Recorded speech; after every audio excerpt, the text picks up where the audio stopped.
Horus Tearlaments. That's right. The two engines that people were kind of hesitant on playing with each other, well, at least some of the tier community was hesitant against it, managed to lock down a regional finish.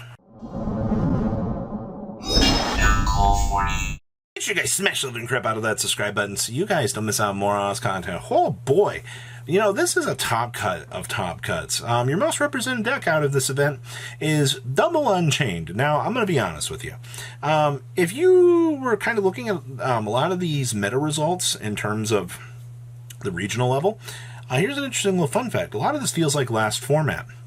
Rescue Ace was able to kind of dominate Indy, but looking at a lot of these regional results, Rescue Ace looks like it's kind of getting bullied a little bit, and we are seeing, you know, Tier and Unchained kind of holding down some of these larger presences in a lot of these events, and I really do think that's kind of something interesting to kind of see out here. Now, we did have Tearlaments winning this event, and like I said, this was the Horus tier build.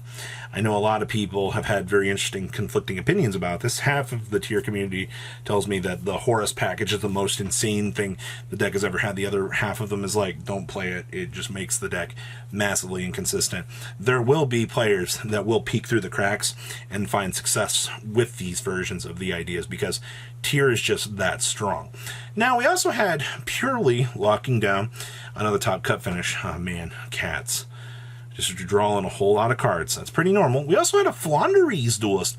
I'm actually extremely happy to see that Flunder is still kind of holding on out here and kind of bridging a lot of the gap. We also had a Rescue Ace duelist. And then, of course, we had some Labyrinth.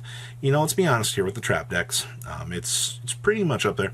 And evidently the last list out of this event is actually MathMech. We do not have the MathMech list. It was the only one that Core TCG didn't actually share from this event, which kind of interesting to me. But I can understand with another YCS right around the corner here, players want to kind of test out some of the more crazy things here. Just kind of see what's going on with some of these ideas. Let's pass on over to those deck lists. All right, our first place list out of this event. Gotta give it up for the fact that we're just playing 3 Mcetis with 1 copy of Hoppy, and then we're slapping in triple copies of the Sarcophagus.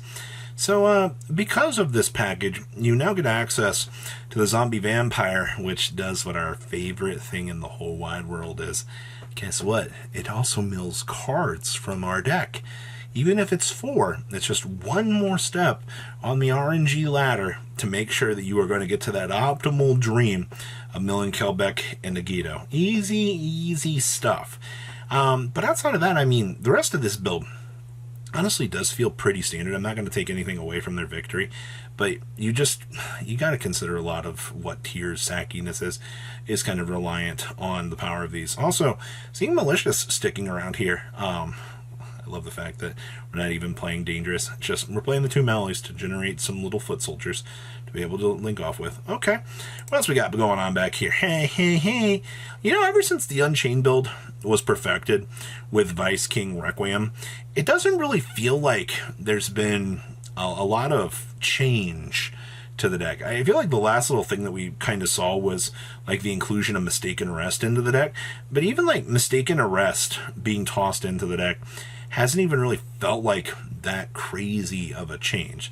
You know what I mean? Like, this huge addition here has just helped facilitate some of the denial options that this deck kind of needs.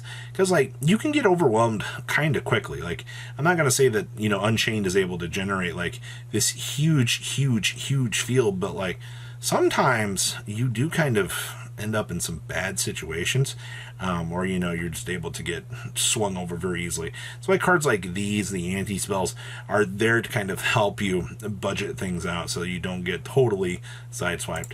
And then, of course, we have Purely. Let me tell you, the fact that the Dark World package has been kind of returning back and actually seeing play, once again, you can think that a Rise Heart has left the room. The fact that, you know, you remove that cancerous piece of the equation away, now, once again, Purely players are kind of taking a look back at the Dark World package and like, hey, you know, this is a free searcher that toggles me into a free draw card, which, you know, guarantees that all of these little, it's more gas for the Purely combos to ensure that they can continue to toggle through the lines and do the thing. I also think the thing that's massively hilarious about this is even purely is able to side deck Shifter right now. That's the world that we live in. The fact that you look at your opponent and you're like, oh, it's kind of crazy that we're seeing, these crazy combo lines. Well, your old Shifter is there to help you make sure you don't die. And of course, I mean, my favorite little floodgate summon limit down here also ensures that we don't lose the game. Alrighty, hey, we have more Unchained. Back at the 40 card variant. I see that, unlike the previous build, we are maximizing on triple Droll. Honestly, Droll is probably one of the best go-to hand traps you can kind of slap into this. I also like the fact that we're citing our third Nibiru. So one big little thing I've been seeing is a little bit more of a takeaway from this format. The fact that you can call up Nibiru here on the phone and they'll come assist you. Like, card's actually really good. And maybe not like the craziest thing here. That's why you're dedicating 2 of them in the main, 1 in the side deck down here to kind of call up. Extra deck looks extremely fine. Hello, Doomsday Star. Glad to see that you're still doing here. And then, of course, we have even these for the board breakers. There's really not much else to say about this. Somehow Unchained has been kind of doing its thing. And, yeah. I think, honestly, the deck is super straightforward at this point in time. Like, once you kind of have your ratios and things set up, you're absolutely good to go. Alrighty. Hey, I see that we're playing Samorg again back here in our Flunder deck. Oh, and against a lot of the more recent opinions, that's right, we are playing a Mega Ryza. Mega Ryza is kind of hit or miss. I'm not going to take anything away from the card. I think it's good when it does resolve, but man, oh man, there are times that you look at this card and you're like, I wish that you were just a little bit better for what you wanted from it. I see that we are playing, of course, triple end pen. I feel like this, ever since Barrier Statue's gone, you have to rely on your triple tribute summon monster to do your thing. And then, of course, your Thrust gets you into your talents option, your evenly, or, of course, you can roll the Harpy's Featherstorm across the opponent's keyboard and roll yourself to victory. Yep, still gotta love the seasonal coughs. Like, it happens every once in a while to the best of us. And, of course, one of each of these. Though I do believe that there was a discussion for wanting to play 2 of one of these. Alrighty, what else we got going on here? Hi, Rescue Ace. So, you want to talk about the most basic of Rescue Ace additions. Yeeting out ye old mud dragon. And just laughing at your opponent. Oh, fire? Oh, okay. Can't target my stuff. Offer handshake to the opponent. Yep. Feels so stupidly good. 45 cards, and we are playing droplets for board breakers. There's the Durandal and the Ricardo. And they are maximizing on triple copies of the Diabell Star Witch. I don't know how I feel about that, but it feels fine.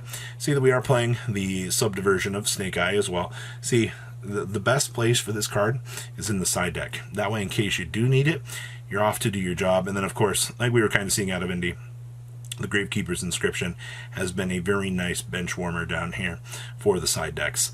I mean, any deck that you need this for, you're probably going to get the chance to kind of get it off and win the game.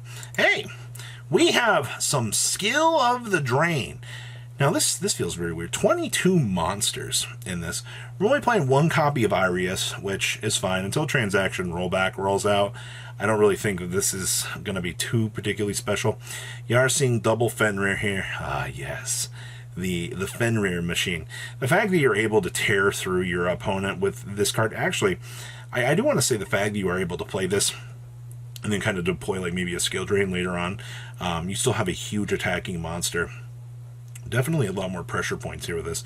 Your traps, I mean, Ice Dragon's Prison's a really cute tech choice. Being able to immediately, rip something out and then particularly clear something else off of the field is actually pretty good. And, of course, we are playing a Magic Deflector as well. Sorry, Runic players. It is a normal trap card. Yes, the evils of the world can actually pull this out and, punish you with it. We've definitely come a long way for the fact that this card has access now. And, of course, that's right, we have the infamous 29th place. Either way, this build is dinosaurs sporting off the Telephon little loop here. And I'm going to be completely honest with you. The fact that this deck actually got the chance to show up into the top 32 is so hilarious to me. Like, imagine you're getting stomped on by dinosaurs game 2. You're getting Telephon looped because of Cannon Soldier. That is actually pure insanity to me. But that's the fun of these events. Yu-Gi-Oh! Make sure you guys leave a comment down below. Tell me what you guys think, and I'll see your beautiful faces back here later in the day, guys. Peace. Patrons, thank you.